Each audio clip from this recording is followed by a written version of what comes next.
ఇప్పుడు మనం 2024వ సంవత్సరం నూతన సంవత్సరం ద్వాదశ రాశుల్లో లాస్ట్ రాశి అండి మీనరాశి వారి జ్యోతిష్యం భూత భవిష్యత్తు వర్ధమానం ఎలా ఉందో, రేవతి నక్షత్రం అలాగే ఉత్తరభద్ర నక్షత్రంలో ఉన్నవారికి వారి జాతక బలం ఎలా ఉందో చూద్దాం. మన జానకిరామ్ని అడిగి చూద్దామండి. రేవతి నక్షత్రం, ఉత్తరభద్ర నక్షత్రం అలాగే మీన లగ్నంలో పుట్టిన వారికి జాతకం ప్రశ్న యోగం ప్రశ్నశాస్త్రం ఎలా ఉంది చూడు జానకిరామ్.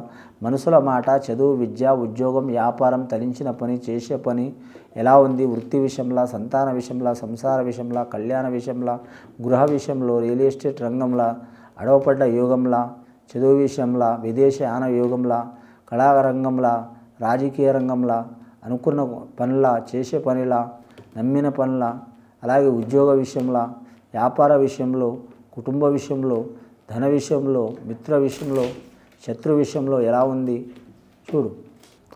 మీనరాశి వారి జాతకం చూడాలంటే కానండి షిరిడి సాయిబాబా వచ్చిండు, విఘ్నేశ్వరుడు వచ్చిండండి. మీనరాశి వారి జాతకంలో ఎల్నాటి శని ప్రభావం మొదలైందండి. కానీ ఎల్నాటి శని ప్రభావం మొదలైన కానీ మాత్రం శని అంతగా ఏం నష్టం చేసే అవకాశం లేదండి. గురుబలం, రాహుబలం, కేతుబలం, చంద్రబలం, శుక్రబలం 4 గ్రహాలు 5 గ్రహాలు బాగున్నాయి వారికి. శనిగ్రహం మంచిగా లేదు కాబట్టి వారి మీద లేనిపోని అబండాలు, నిందలు వస్తాయి. భార్యాభర్తలతో గొడవలు వస్తాయి. వివాహం కాని వారికి లేనిపోని నిందలు వస్తాయి. అబ్బాయిల మీద అమ్మాయిలకు, అమ్మాయిల మీద అబ్బాయిలకు విరోధాలు వచ్చే అవకాశాలు ఉన్నాయి. పోలీస్ స్టేషన్ కిరికిరులు వచ్చే అవకాశాలు ఉన్నాయి. కోర్టు కేసులు కిరికిరులు వచ్చే అవకాశాలు ఉన్నాయి. అయినా సరే చివరి టైంలో వీరు గట్టెక్కుతారు. స్నేహితులు సాయం చేస్తారు. వీరికి సన్నిహితం చాలామంది ఉంటారు. స్నేహితులు మాత్రం వీరు అయిన వారిని దగ్గర తీసుకోరు, కాని వాళ్ళని తీసి పడేవారు. అందరు నా వాళ్ళే అనుకుంటారు. వీరి కాడ చకచక్య గుణం ఉంటుంది. వీరి జ్యోతిష బలంలా చూడాలంటే మాత్రం అందరు బతకాలి, మనం ఒక్కరే కాదు నలుగురు బతకాలని గుణం ఉంటుంది. మీనరాశి వారి జాతకంలో చూడాలంటే మాత్రం స్నేహిత గుణం చాలా ఉంటుందండి. కానీ వీరి జాతకంలో అందరికీ సహకారం చేస్తారు. నమ్మిన వారికి తప్పకుండా వారు ఎంత ప్రాణ ఆపదలు ఉన్నవో కాపాడుకునే గుణం ఉంటుంది. తన స్వార్థమే కాదు నలుగురు గురించి ఆలోచన చేసే అవకాశం ఉంటుందండి. ఇక వివాహ విషయం చూడాలంటే వీరికి వివాహ విషయంలో కొన్ని ఆటంకాలు, చిక్కులు, చికాకులు ఉంటాయండి. ఉన్నా కానీ ఫస్ట్ 6 నెలల కంటే తర్వాత 6 నెలలు మంచిగా ఉంటుంది వీరి పేరు మీద. కానీ మాత్రం విదేశానం వెళ్ళాలనుకునే వారికి మాత్రం అతి కష్టం మీద వెళ్ళే అవకాశం ఉంటుంది. విద్య కొరకైతే కలిసి వస్తుంది. వ్యాపారం చేయడానికి నష్టం వస్తుంది. కళ్యాణం చేసుకొని ఉండడానికి మాత్రం కొద్దిగా ఇబ్బందికరం ఉంటుంది. అలాగే సంతానం గురించి ఆలోచన చేసేవారికి తప్పకుండా సత్సంతాన ప్రాప్తి అవుతుంది. గర్భిణీ స్త్రీలకు మాత్రం లక్ష్మీ సంతానం కలుగుతుందండి. అమ్మాయి సంతానం కలుగుతుంది. అలాగే కోరుకున్న సంతానం కలుగుతుంది. ఆ సంతానం నుంచి మాత్రం కలిసి వచ్చే అవకాశం ఉంటుందండి. బిడ్డొచ్చిన వేళ గుడ్డొచ్చిన వేళ అంటారండి. కొందరికి మాత్రం తల్లిదండ్రులతో ఆస్తి వస్తుంది, కొందరికి అత్తమాలతో వస్తుంది, కొందరికి స్వయం కృషి నుంచి వస్తుంది, కొందరికి భార్యాభర్తల నుంచి వస్తుంది, కొందరికి మాత్రం అనుకోకుండా వస్తుంది. కానీ వీళ్ళకు మాత్రం సంతానం నుంచి అదృష్టం కలిసి వచ్చే అవకాశం ఉంది మొదటి సంతానం అయితే. అలాగే వీరి జాతకంలో చేసే వృత్తి వ్యాపారంలో మార్పిడి అయ్యే అవకాశం ఉంది. వ్యాపారం చేయాలనుకునేవారు తప్పకుండా మంచి ప్రయత్నాలు ఫలిస్తాయండి. వీరి జాతకంలో జనరల్ స్టోర్ వ్యాపారం చేసేవారు కలిసి వస్తుంది. స్త్రీలు బ్యూటీ పార్లర్ రంగంలో వ్యాపారం చేసేవారు కలిసి వస్తుంది. ఫ్యాషన్ రంగంలో వ్యాపారం చేసేవారు కలిసి వస్తుంది. సూపర్ మార్కెట్ వ్యాపారం చేసేవారు కలిసి వస్తుంది. పండ్లు, పలహారాలు, అలాగే మాత్రం కూరగాయలు వ్యాపారం చేసేవారు కలిసి వస్తుంది. వస్త్ర వ్యాపారంలో లాభయోగం ఉంటుంది. నగలు వ్యాపారం చేసేవారు కూడా కలిసి వస్తుంది. నగలంటే ఒక రకం కాదండి, ఎన్ని రకాలైన సరే జ్యువెలరీ ఏదైనా కావచ్చు కలిసి వచ్చే అవకాశం ఉంటుంది. అలాగే వీరి పేరు మీద టైలరింగ్ రంగంలో కూడా కలిసి వస్తుంది. కూడా వీరి జాతకంలో చూడాలంటే ఇతర వ్యాపారాలు చేసేవారు ముఖ్యంగా మాత్రం ఆయిల్ వ్యాపారం, భూమి వ్యాపారం, అలాగే మాత్రం కరెక్ట్ లిక్కర్ వ్యాపారం, అలాగే హోటల్ వ్యాపారం చేసేవారికి చాలా ఇబ్బందులు, చిక్కులు, చికాకులు వచ్చే అవకాశాలు ఉన్నాయి. వ్యవసాయదారులకు మాత్రం మంచి యోగబలం ఉంటుంది. ఇక విద్యార్థులకు మాత్రం సరి సమాన యోగబలం ఉంటుంది. లాభం నష్టం సరి సమానం ఉంటుంది. మహాగణపతి హోమం చేయాలి. అలాగే సరస్వతి దేవత ఆరాధన చేయాలి విద్య కొరకు. స్త్రీలు మాత్రం అమ్మవారికి సరస్వతి మాతకు మాత్రం పూజ చేయాలండి. పురుషులు మాత్రం మహాగణపతికి పూజ చేయాలండి. విఘ్నేశ్వరుడు ధ్యానం చేయాలి, మంచిది వీరి పేరు మీద.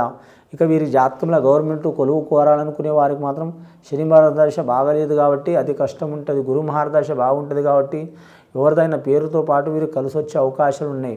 ఇంకోటి వీరి జాతకంలో చూడాలంటే మాత్రం ముఖ్యంగా విదేశాన యోగంలో జాగ్రత్తగా ఉండాలి. కానీ మాత్రం విద్య కురంలో చెప్పాలంటే మాత్రం కొన్ని ఆటంకాలు చిక్కులు చికాకులు వస్తాయి, మతిమరుపు చాలా వస్తుంది. నైట్ చదివింది పొద్దున గుర్తుండదు, పొద్దున్న చదివింది నైట్ గుర్తుండదు.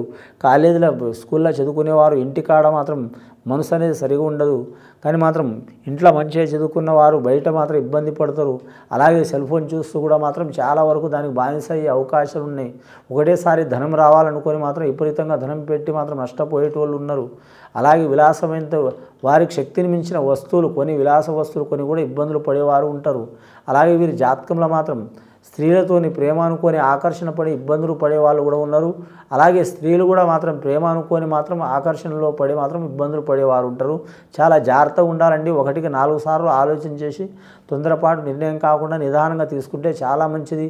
వారి జాతకానికి, వారి పర్సనల్ లైఫ్కి, కుటుంబానికి చాలా మంచిదండి.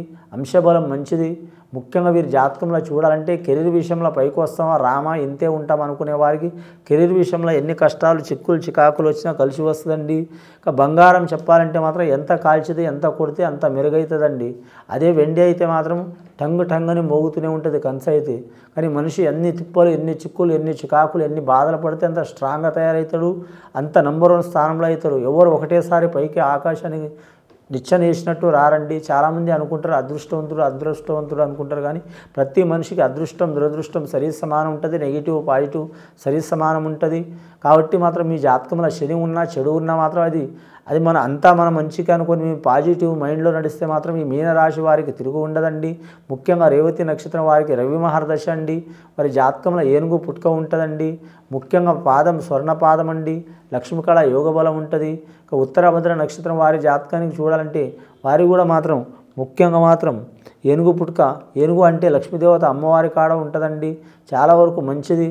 కానీ మాత్రం కమలం పువ్వు తీసుకున్న ఏనుగు చాలా వరకు శుభయోగం. అలాగే అందరి గురించి ఆలోచన చేసే గుణం ఉంటుంది. స్త్రీలకు ఆకర్షణ శక్తి ఉంటుంది. ఆకర్షణ శక్తి అంటే ఎవరినో ఆకర్షించి మాత్రం కొంపలు ముంచేది కాదండి. వారి ముఖంలో లక్ష్మి కళ, సరస్వతి కళ ఉంటుంది, అమ్మవారి కళ ఉంటుంది, స్త్రీల నుంచి సహకారం ఉంటుంది. ఇక ముఖ్యంగా ప్రేమ విషయాల్లో మాత్రం జాగ్రత్తగా ఉండాలండి. అది ప్రేమన ఆకర్షణ అని అనేది ఆలోచన చేయాలి. ఇక విద్య విషయంలో కొన్ని ఇబ్బందులు చిక్కులు చికాకులు వస్తాయి, తొలగిపోయే అవకాశాలు ఉన్నాయి. ముఖ్యంగా బోధన రంగంలో ఉద్యోగం చేయాలనుకునే వారికి ఇబ్బందులు వచ్చిపోతాయండి. కంప్యూటర్ రంగం వారికి లాభోపయోగం ఉంటుంది. స్టాక్ మార్కెట్ రంగం వారికి ఇబ్బందులు ఉంటాయి. షేర్ మార్కెట్ రంగం వారికి ఇబ్బందులు తప్పవు. ఐటీ శాఖలో ఉద్యోగం చేసే వారికి తిరుగు ఉండదు. రైల్వే డిపార్ట్మెంట్లో పనిచేసే వారికి కలిసి వస్తుంది. ఆర్టీసీ రంగం వారికి మాత్రం ముప్పు తిప్పలు పడతారండి. చాలా జాగ్రత్తగా ఉండాలి. అందరూ కాదండి, కొందరు మాత్రమే. రాజకీయ రంగంలో వారికి చూడాలంటే మాత్రం ఇల్లు చూస్తే అడివి, అడివి చూస్తే ఇల్లు అంటూ ఉంటుంది. ముందు చూస్తే నుయ్యి, వెనక చూస్తే గొయ్యి అన్నట్టు ఉంటుంది. కరవమంటే కప్ప కోపం, కరవ కంటే పాము కోపం, వెనక ముందల ఇబ్బందులు చిక్కులు చికాకులు ఉంటాయండి. రాబోయే రాజకీయ పరీక్షల్లో మాత్రం ఎదుర్కోవడం కష్టం ఉంటుంది. వారి జాతకంలో విపరీతమైన ధనం ఖర్చు అవుతుంది. కానీ మాత్రం ఫైనాన్స్ పరంగా చాలా దిగుడు స్థాయిలో ఉంటారు వారు. కానీ మాత్రం తర్వాత కలిసి వచ్చే అవకాశం ఉంది. ఆ ధనలక్ష్మి మాత కటాక్షం ఉండాలంటే ఖచ్చితంగా వారు మాత్రం కుబేర సమేత లక్ష్మీ గణపతి స్వామికి పూజ చేయాలండి. లక్ష్మీ గణపతి స్వామి కలిసి ఉంటారు. సిద్ధి బుద్ధి గణేశుడు కలిసి ఉంటాడు. అలాగే కుబేర సమేత విష్ణుమూర్తి అయిన లక్ష్మీదేవతని కూడా పూజ చేయడం చాలా మంచిది. విఘ్నేశ్వరునికి మాత్రం మంగళవారం రోజు చేయాలండి. సిద్ధి బుద్ధి విఘ్నేశ్వరునికి మంగళవారం రోజు పూజ చేయాలి. శుక్రవారం రోజు మాత్రం కుబేర సమేత లక్ష్మీదేవతకు, విష్ణువు సమేత లక్ష్మీదేవతకు పూజ చేయాలి. ముఖ్యంగా వీరి జాతక బలంలో వస్త్రదానం చేయడం చాలా మంచిది. సద్బ్రాహ్మణులను సత్కరించడం చాలా మంచిది. అలాగే వీరి జాతకంలో చూడాలంటే మాత్రం ముఖ్యంగా వీరు పచ్చ వస్త్రం ధరించడం, అలాగే మాత్రం వీరి పేరు మీద చూడాలంటే మాత్రం పసుపచ్చని వర్ణం వస్త్రం ధరించడం కూడా మంచిది. కానీ ఎల్నాటి శని ప్రభావం ఉంది కాబట్టి మాత్రం ఖచ్చితంగా వీరు మాత్రం మైరు నీలం ధరించడం కూడా మంచిది. బంగారం అయినా వెండి అయినా సరే కలిసి వస్తుందండి. వీరికి లోహం మాత్రం కలిసి రాదు. కానీ లోహం కూడా మాత్రం వీరి మీద ఎల్నాటి శని ప్రభావం వెళ్ళిపోవాలంటే 5 వేలల్లో మధ్య వేలు ఉంటుందండి. ఇది శని వేలు అంటారు.